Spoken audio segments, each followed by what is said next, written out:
Assalamualaikum warahmatullahi wabarakatuh. Alhamdulillahirabbil alamin. Bersyukur kita kepada Allah Subhanahu wa taala yang telah memudahkan kita untuk dapat beribadah kepadanya. Semoga ibadah salat isya kita, salat sunnah, zikir dan doa kita diterima dengan penerimaan terbaik di sisi Allah Subhanahu wa taala. Salawat dan salam semoga senantiasa tercurahkan kepada uswatun hasanah kita Nabi Muhammad sallallahu alaihi wasallam. Jamaah rahimakumullah. Alhamdulillah Allah memberikan kekuatan kepada kita bisa melaksanakan puasa dan sholat tarawih. Kita paham semua bahwa bulan puasa, bulan Ramadan ini kita diwajibkan berpuasa, dan puasa merupakan rukun Islam yang keempat, walaupun ada yang mengatakan ketiga. Kalau kita baca hadisnya, bunyal Islamu ala khamsin, bangunan Islam itu atau rukun Islam itu terdiri atas 5 hal. Syahadati an la ilaha illallah wa anna Muhammadar Rasulullah. Kita bersahadat, bersaksi tidak Tuhan yang berhak disembah selain Allah dan Nabi Muhammad utusan Allah. Wa iqamas shalah, kita mendirikan salat. Wa ita'iz zakah, kita membayar zakat. Wa shaumur Ramadan, kita puasa pada bulan Ramadan. Wa hajjil baiti man istata'a, pergi haji jika kita telah mampu. Jamaah rahimakumullah, rukun artinya pilar atau tiang. Bangunan masjid kita ini kalau nggak ada tiangnya maka dia roboh. Oleh karena itu, seandainya ada orang yang sengaja nggak puasa bulan Ramadan karena nggak mau, maka dia telah merusak bangunan keislamannya sendiri. Artinya Islamnya tidak sempurna. Jamaah rahimakumullah. Karena apa? Karena puasa Ramadan merupakan salah satu dari pilar Islam, rukun Islam, salah satu tiang dari Islam.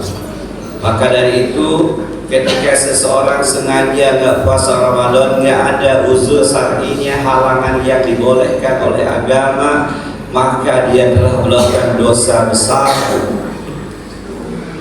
Kalau dia tidak sempat tobat kepada Allah, maka Nabi SAW memberikan penjelasan kepada siapapun orang Islam yang sengaja nggak puasa tanpa ada uzur syar'i, atau dia buka puasa sebelum waktunya. Kata anak remaja sekarang istilahnya mokel. Saya juga baru tahu kemarin mokel. Ada aja. Dan kalau kita saksikan memang betul yang mokel ini makin hari makin banyak jumlahnya. Makan minum siang hari tempat terbuka. Kita lewat di jalan mereka santai saja dengan tangan kirinya es cincau, tangan kanannya rokok, ngudut naik motor bangga dia. Makin kita perhatikan makin mendongak dia, naudzubillah. Jalanlah siang hari. Maka kalau kita menemukan hal seperti itu, jamaah, tegur, nasihati, jangan kita diam. Sering saya sampaikan di mimbar ini, kalau kita membiarkan maksiat di depan mata kita, Syaitanul Akros julukan kita, kata Imam Ibnu Rajab Al-Hambali, kita adalah setan di sumbi. Ngeri itu gelapnya. Kalau hadisnya, man ra'a minkum munkara falyughayyirhu bi yadihi, fa in lam yastati' fa bi lisanihi, fa in lam yastati' fa bi qalbihi, wa dzalika adabul iman. Barang siapa melihat kemungkaran, perbuatan dosa, kejahatan, mengetahuinya, menyaksikannya, hendaklah dia rubah dengan tangannya, dengan kekuasaannya. Anak istri kita di bawah kekuasaan kita, kita rubah, kita cegah kejahatan kemungkarannya. Kalau kita nggak mampu karena pelakunya orang lain, kita rubah dengan ucapan lisan kita. Pak, maaf, ini bulan puasa, janganlah merokok tempat terbuka. Apa urusan kamu? Saya peduli sama bapak-bapak, kan orang Islam remaja saya. Ay, ngapain kamu ngurusin orang apa? Kalau Allah sudah murka, Allah timpakan azabnya, bencana. Bukan hanya bapak yang kena, yang lain pun kena, saya juga kena. Ya masih ngengkel juga, sudah kita tunaikan kewajiban kita. Itu pun kita nggak berani karena yang nggak puasanya preman, tatonya harimau sebelah kanan, sebelah kiri ular sanca, mukanya merah, rambutnya berdiri, rokok dia. Nah, ditegur gambar kita ini. Fa'illam yastatid fadiqalbi, kita benci dengan perbuatan itu, menyingkir dari situ. Zalika adhaful iman, itulah serendah-rendahnya iman. Kalau kita dengar ceramah Kiai Haji dari Padang, saya lupa nama beliau, kata beliau, kalau kita hanya mikirin ibadah kita saja, sholat malam, puasa sunnah, baca Quran, lalu kita nggak peduli kepada orang yang belum sholat, yang masih maksiatnya, kita menyaksikannya, itu level iman terendah, kata beliau menafsirkan hadis itu. Kenapa? Karena kita nggak peduli dengan orang lain, kita sibuk hanya dengan diri kita.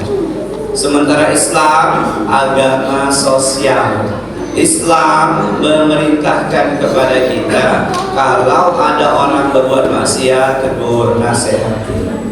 Kalau takut, menyingkir dari situ, pergi, jangan berada dekatnya.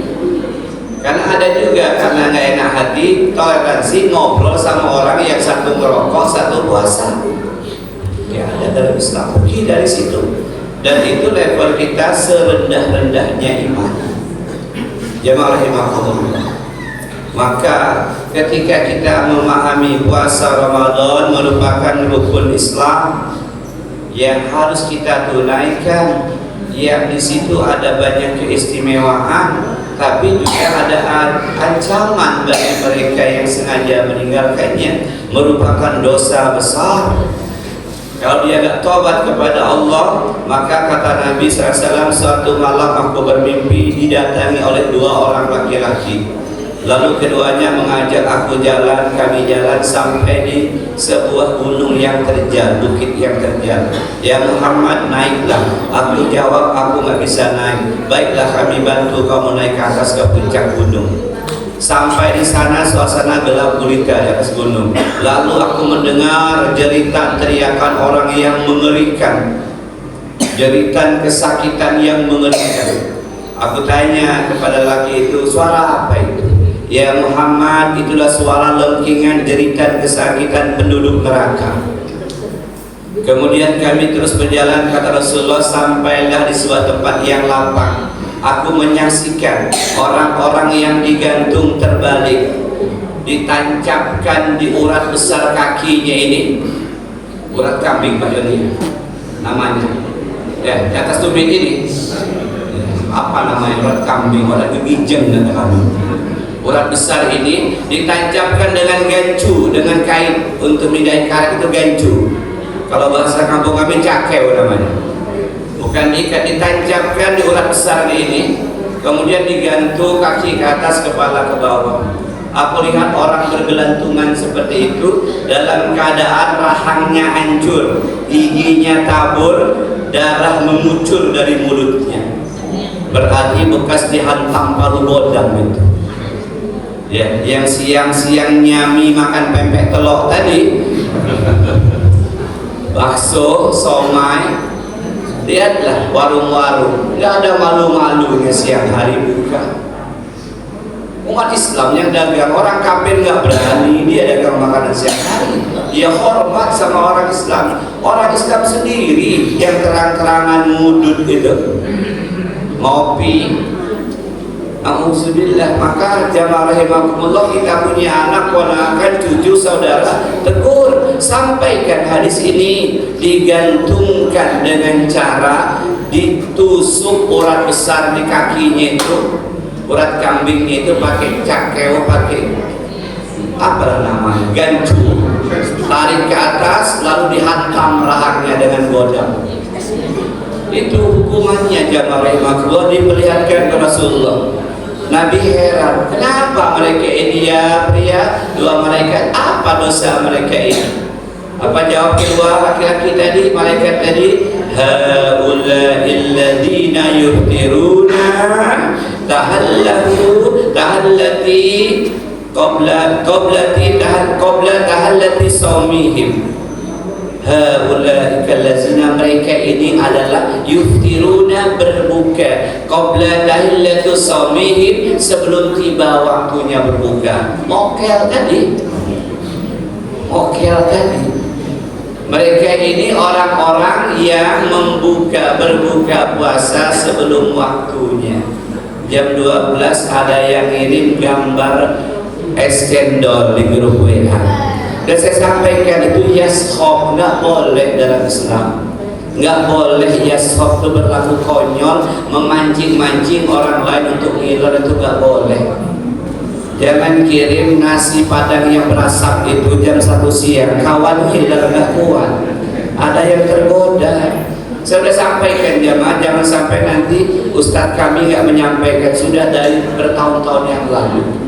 Wala rofasa wala yashok, jangan ropas kata Nabi, berkata cabul. Wala yashok, jangan berbuat konyol.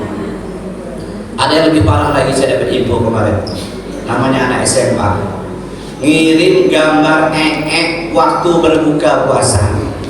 Bayangkan, ngirim gambar yang lagi berasap kuning-kuning, dikirim orang lagi berbuka. Oh, itu konyol betul itu. Ya, kalau terus menerus itu zom, pahala puasanya nggak ada, hanya lapar dan haus. Kalau dia sesekali, itu merusak pahala puasa. Nah, jamaah rahimakumullah, ini ancaman bentuk yang macam-macam. Nah, kalau kita biarkan nanti makin panjang umur dunia, makin buruk lagi perilaku itu. Maka wajib bagi kami dai mengingatkan kita semua, sampaikan kepada anak ponakan cucu kita, jangan nggak puasa, jangan mokel. Nah, mokel aja digantung kaki ke atas, kepala ke bawah, rahangmu yang tadi siang ngembat es degan itu dihantam dengan palu dari noda besi, rontok rahangmu, gigimu, muncul darah dari mulutmu. Nauzubillah. Jamaah rahimakumullah. Nanti ada hadis lain yang mengatakan satu hari meninggalkan puasa secara sengaja, lalu dia berniat menggantinya setahun penuh, tidak akan tergantikan pahalanya walaupun dia puasa setahun penuh. Ada lagi hadis yang mengatakan ancaman kepada mereka yang tidak berpuasa itu disobek mulutnya dari bibir mulutnya ini sampai ke kupingnya. Jadi apa? Joger ya Pak? Hah? Joger apa? Siapa namanya? Nggak tahu apa? Joger ya? Jadi joger ya, ditarik dari sini ke sini, disobek. Sampaikan ke anak cucu ponakan kita, biar mereka tahu dan kewajiban kita udah kita tunaikan, jangan kita diam-diam saja. Demikian jamaah rahimakumullah, lebih kurang mohon maaf. Subhanakallahumma wa bihamdika, asyhadu an la ilaha illa anta, astaghfiruka wa atubu ilaik. Wassalamualaikum warahmatullahi wabarakatuh.